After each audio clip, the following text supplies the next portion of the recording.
చాటెడి వారిని భారము కలిగి సువార్త గింజలు దున్నిన ఎడల చల్లెడి వారిని దున్నిన ఎడల చల్లెడి వారిని పంపుము దేవా పనివారలను పంటను కోయుటకు నేడు పంటను కోయుటకు.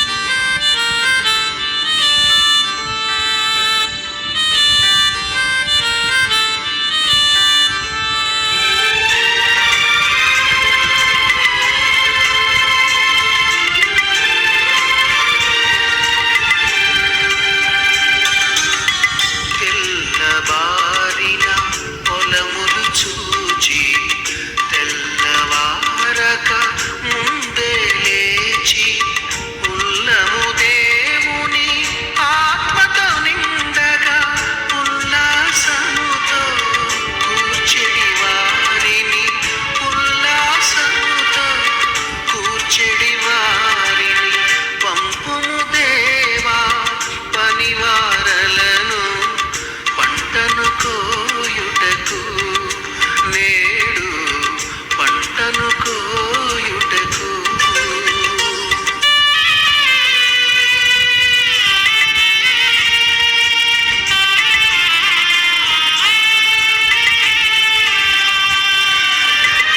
పరమండలము సంతసముందగా ధరణిలో ఆత్మల సంపద పండగ చిరజీవమును ఒసగెడు యేసుని రక్షణ వార్తను చాటెడు వారిని రక్షణ వార్తను చాటెడు వారిని పంపుము దేవా పనివారలను పంటను కోయుటకు నేడు పంటను కోయుటకు.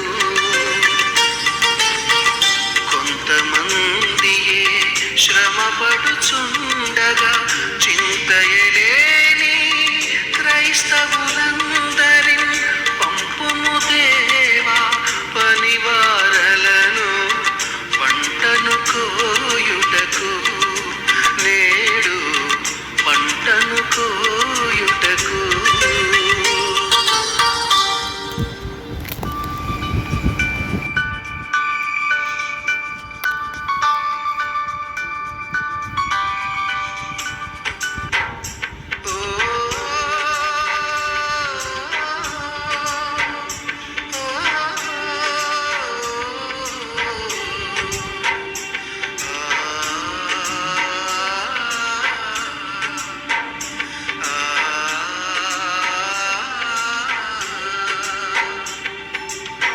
పంపుము దేవా పనివారలను పంటను కోయుటకు నేడు పంటను కోయుటకు.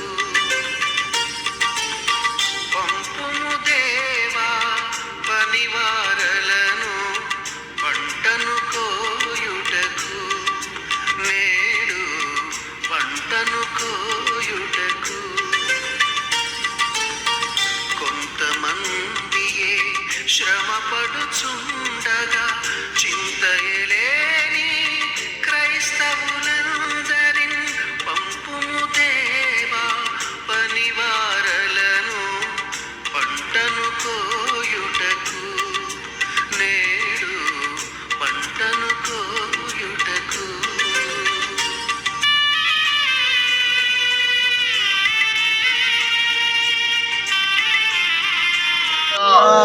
హల్లెలూయా. ప్రభునందు ప్రియమైన కైకులూరు ఈ యొక్క జగనన్న కాలనీ గ్రీన్ సిటీ ఈ కాలనీలో స్వార్థ దండయాత్ర చేయడానికి దేవుడు కృప చూపించాడు. దేవుని బిడ్డలారా, ఇది మత మార్పిడి కాదు, మనసు మార్పిడి. అంటే మనసు మార్పిడి అంటే మేము చెప్పేది ఏంటంటే, ఒక త్రాగుడు తాగి తన కష్టార్జితాన్నంతా పాడు చేసే వ్యక్తిని అలా చేయొద్దు. నీ కష్టాన్ని నువ్వే మరి తినాలి, నీ భార్య బిడ్డలకు పెట్టుకోవాలి అంటే వేస్ట్గా కష్టాన్ని పోగొట్టుకోకుండా మీరే అనుభవించాలని మేము దేవుని యొక్క సువార్త చెప్పడం జరుగుతుంది. అందుకనే ఈ భూమి మీద ప్రతి దొంగనైనా, వ్యభిచారినైనా, మంచోడినైనా, చెడ్డోడినైనా దేవుడు ప్రేమిస్తున్నాడు. ఎంతకంటే ఆయన సిలువలో మరి చాలా బాధలో ఉన్నాడు. ఎంత బాధ అంటే ఇప్పటికీ భూమి మీద ఏ మనిషి కూడా పడనంత భయంకరమైన బాధలో ఉండి కూడా ఒక మంచి మాట అంటాడు. ఏమంటాడు తెలుసా? తండ్రి, వీరు ఏమి చేస్తున్నారు, వీరు వెరుగురు గనక వీళ్ళని క్షమించండి. అంటే నిజంగా ఒక మనిషిగా మనల్ని ఎవరన్నా బాగా కొట్టి కొట్టి కొట్టి కొట్టి ఇబ్బంది పెట్టి సావు బతుకుల్లో ఉన్నప్పుడు మనం అయితే క్షమించలేం.